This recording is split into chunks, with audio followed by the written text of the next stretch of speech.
I'm Dr. Puneet Kaur Kohli, and I represent as the Chief Technology Officer of Universal Sompo General Insurance Limited.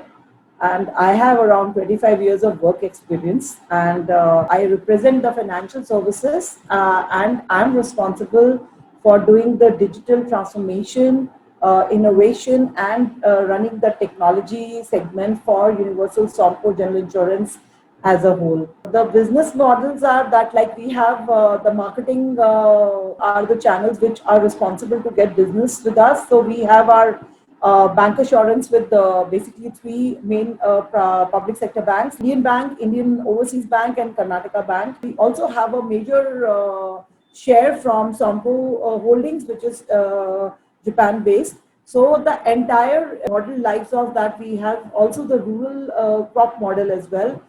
We have run through our CSC models. We have the agency portal, basically, which runs for the agency. We have OEM tie-ups like Maruti, Kia, basically Maruti, Kia. Then we have Honda, and we also are running big work with Ola as well. Then we also run our main business with digital systems, which is probably we do our web integrations with almost like 12 to 13 web aggregators, like, Policy Bazaar, or you can say Turtle Mint, who we do end-to-end business with them in terms of our different general insurance major players, like, motor and health, which forms the basic of our things. Then we have the travel insurance, the marine insurance, home insurance as well. Apart from that, we also run some other channels where we are looking forward to have digital integrations, and then probably we'll be co-creating the revenue models for us. So that are the models that are as a part of the operations, like operating models for business, which runs at Universal Sompo General Insurance India Limited. And we are we are highly regulated by IRDA because of the general insurance, I think. Then we have the brokers channel who runs the business for us, business whom we have the committed volume business that we do. So this is all about Universal Sompo's operating models. Entire enterprise architecture is being defined with the core applications, customer facing portals, and, like, the various internal facing technologies that we are using. So it's not much that I've just joined 2 months back. So I'm responsible for running the complete innovation and the digital cycle for it. So we recently launched our first app, which is the USGI, named as USGI Pulse app, PULZ. So it's when you log in, it is not only for the policy holders, even the non-policy holders can also, subscribe to our mobile app, and then probably they can use an array of value-added services, like, the nearest within the close vicinity. We can have the on-call mechanics services. We have the petrol pump facilities. We have, in terms of health, we if you want to set up the labs, go to nearby a doctor on call, or probably, wherever there is a need of the analysis that we need to do. So we are giving such kind of value-added services on them.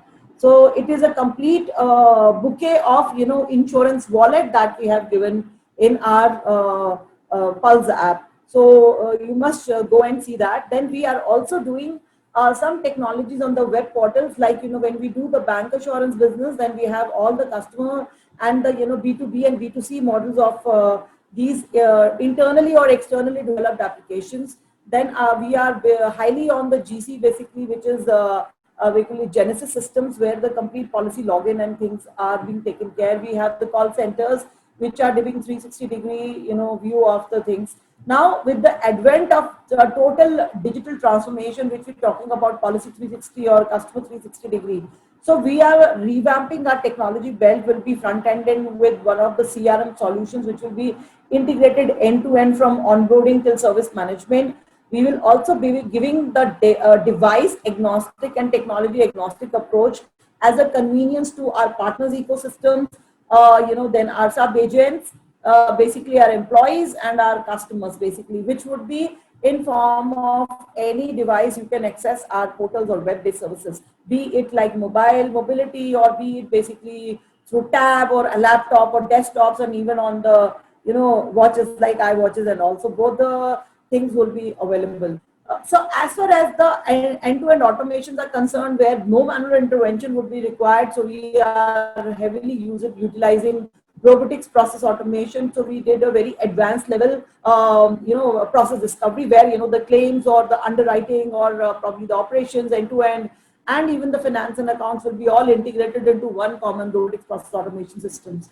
We are highly dependent on it. Then we are running a big analytics engine through our ETL. We have a very good ETL engines where we have the different data marts at the point where which is a sort of the, you can say, a data warehousing, but we will definitely slowly and gradually will be leveraging that as an enterprise data services where we might have a unique customer identification code and all that stuff, and it will be one view of a customer or one view of an employee, one view of a partner ecosystem where all the interactions from whichever process that has to be coming and it needs to be, viewed, that would be possible through any one single window.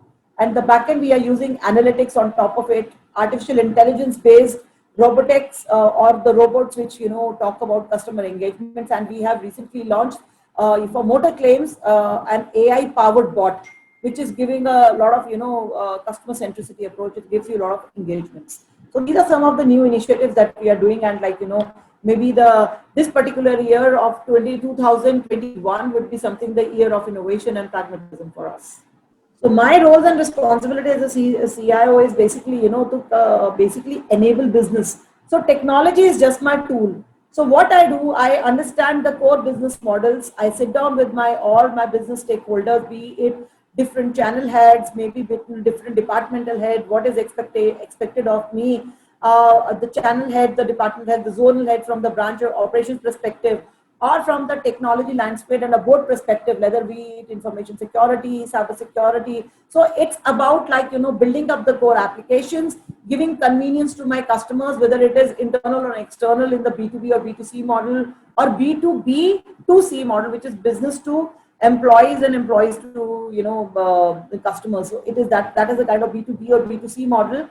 So a convenience to them in terms of a 2 to 3 step process, be it internal mobile apps or external mobile apps. And the end user experience is something which is like less than 30 seconds is the convenience that I need to extend to my end customers.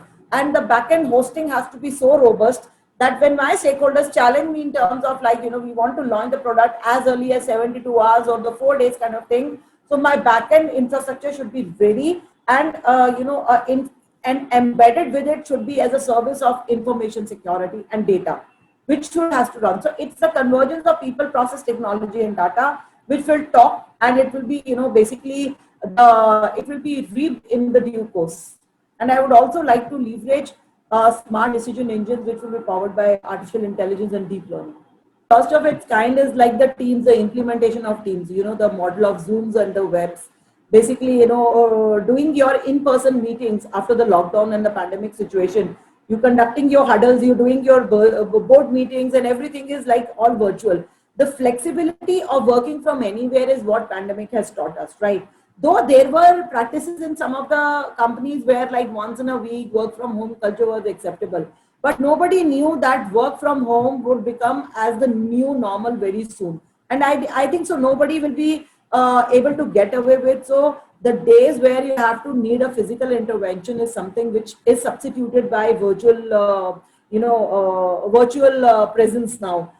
Through these collaborative tools like, team or, video conferencing and all that stuff. Now, who had even thought that like what we used to think in terms of innovating, now in just we think and the things work like that, like, so during the pandemic, everybody was given to work from home, irrespective they were having their own computers or they were not having their desktops or laptops, through virtual private networks, giving them a facility to getting them hooked to the corporate networks through, virtual data, VDI models, or probably through BYOD, bringing them, bring your own device, segregating the, corporate data with physical data is something which is basically personal data was given in as awareness. Then cyber security had its own hiccups in terms of like, because the hooking of the networks was through unidentified devices. If you are giving BYOD, so a CIO's or CTO's life was not that easy. It had to be what it taught, basically a convergence to work together and basically to facilitate development, which was thought about, because when we are in office, we still have some kind of a scheduled time from 9 to 6 or something. But when you're working from, it's no time. So I think so the works happen much faster. though we miss the physical side of it, but decisions are faster, and the technology and all those tools will collaborate to are really giving its convenience. Apart from even customers are also accepting it, when they needed a personalized touch. So through video conferencing, people are doing one-to-one relationship with them, right? Video branches nowadays, physical branches are substituted by video branches. And what do you say immediately, when you talk to, the way I'm talking to you, I'm talking to my customer, so he feels he's quite close to me. So that is like kind of a personal touch, which, and social media has given a big leap to all these areas. You're doing social engineering, whether it is through LinkedIn or through Facebook, or it is through Twitters, or you probably even through WhatsApp. People are, using all these mechanisms, collaborating into one, and, it's giving its benefits. To blockchain, as of now, we're still in the pilot stage. We have not started yet, but though I have implemented in my erstwhile organization, I had implemented a platform of basically of mortgage on blockchain on a Hyperledger Fabric. I would like to do the claim settlement on basically blockchain technologies, but still it is in a very nascent stage, and I need to have the convenience and the basically sign off or a business buy-in from my CFOs and all that stuff who will be leveraging this technology. See, I can give technology. If the end user is not using those tools, then it is of no use, right? So we have to have an effectivity where you should have a sponsor for a business. The technology that you're introducing, the buy-in should be there from that particular sponsor. That rather than technology reaching out to the masses, the business team should come and tell, hey, to the CTO that we need this, let's move on cloud, let's move on this thing. And I think so. Then when that kind of conversion takes place, then the business really derives its benefit on a faster pace. ROI gets achieved. TCO, total cost of ownership, is with the business stakeholders. So then technology does not become only a tool; it becomes an end user experience, which gives you, what kind of feeling one will have. So blockchain is in the pilot space. The artificial intelligence, as I've shared, that like we have smart decision engines. Basically, we have a person from a particular domain, so he knows business and IT knows technology. So what we do, we have the business analysts who become the research analysts, and they work very closely with the business. The business defines the rules, and technology overrides in terms of integrated them and embedding them in the different processes, where when they run the entire 360-degree of those algorithms, it gives you some generated outputs. So if you can say these COVID situations have given you some kind of historical patterns, no, this is not the case, because earlier working style and artificial intelligence was based on some other models, and now the models of employees, or a customer or normal individual, his behavior patterns have changed. He is not moving out, he is now purchasing everything online. So the entire persona has changed. So based on his personas, one has to identify what will be the smarter decision engines. So artificial intelligence will be embedded, and it will override on the different predictive analysis once, in case like you want to really define what will be the output for next 2 years. So it's too early to predict anything in this new normal. So pandemic, I can say more focus has become on digital, right? Even they are accepting that everything what more can be digitized, it's better, because they're also then the work from home and work from basically working from anywhere. They understand the technology is playing a very big role, but at the same time they wanted IRDA or other regulators. Basically, they give you that there should be a quick response cell, where the employees should also be given a safe treatment, like when you're doing business. So there should be an uninterrupted business disbursements, be it for loans in terms of lending, because the physical branches were not getting opened. So more and more disruptive technologies, digitalizations, disbursement, payments, collections, all these are getting digitized and integrated through wallet systems, or you have third party systems like the Paytms, or the wallet systems of the world, or you can say the Google Pays, the Phone Pays, and all that stuff. So one experience or the one convenience to end customer should not be there. So there should be array of basket of certain facilities as the consumer experience one should give, a payment option or anything else, what I can say. So that should be one of the convenience that the regulatory framework has changed also. But also they also expect that at the same time the data should not get compromised. So So the 360-degree approach in terms of if you're getting breached or data privacy or anything which we take on cloud. So all those things should be taken in a nutshell and an ecosystem prevailing around it. That if everything is going to get digitized, so how at one place or the data will be flowing from different engines, from different corporate applications or getting close to the customers, there should not be any compromise on that in any form. So all that things, multi-factor authentication or OTP based authentication processes, or basically something like CASB, zero trust, all these things are the need of the hour now. In our organization, definitely we don't have a conflict of interest between a CIO and basically a CTO, CIO, and a CISO. Reason being because the CISO defines a strategy, and he also has a ultimate reporting to Chief Risk Officer. So Chief Risk Officer, along with the CTO, they define and tell the CISO to build up their roadmap, a 360-degree roadmap for at least for the next 1 year or 2 years. So where exactly we have the vulnerability assessment in terms of like before launching any app, the customer facing, the VAPT plays very basic role. The penetration testing should be done, right? All the codes have to, the secure code mechanism there, and we follow the OWASP technologies and all that stuff. So the strategies gets defined by the CISO. Chief Risk Officer, authenticates or signs off as a sponsor for those, and IT or technology is what we execute. So it becomes like a maker checker. So the maker is basically the CISO, executor is basically the technology, and the checker is basically the internal audit or any a third party which internal audit department can onboard, and they can keep on doing from time to time due diligence in terms of all these core technologies in the form of governance, risk, and compliance. So to avoid a regulatory side of it as well.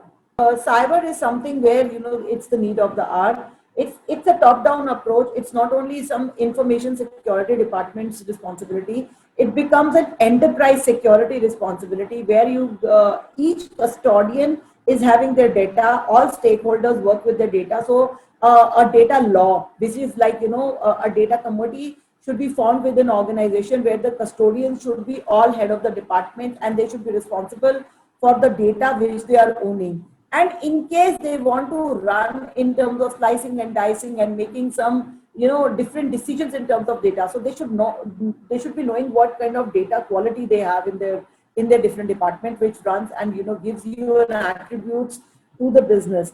Apart from that, like where the data get breaches in terms of like each person or through HR, a code of conduct is something which is in terms of identifying a person who is responsible should have to have a self declaration from himself that like while he is executing, he is the one who is basically the internal threats are more as compared to external threats. So an internal threat we cannot sleep on it basically. So an awareness where employee 360-degree also has to be put in place, that all these things they basically from time to time awareness and the culture of the organization should be set in, where they should know that what is really information security, how they have to be responsible to carrying the internal data. They are responsible for those things, and it's not the company's property, it's their property. In case the intellectual rights or the data rights management is in place, when they are really using the data in terms of communicating outside. So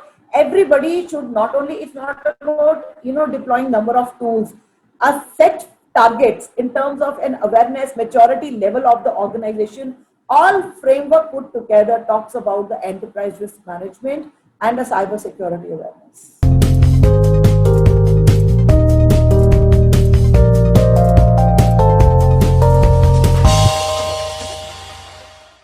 For more updates from CXO TV, please like and subscribe to our channel.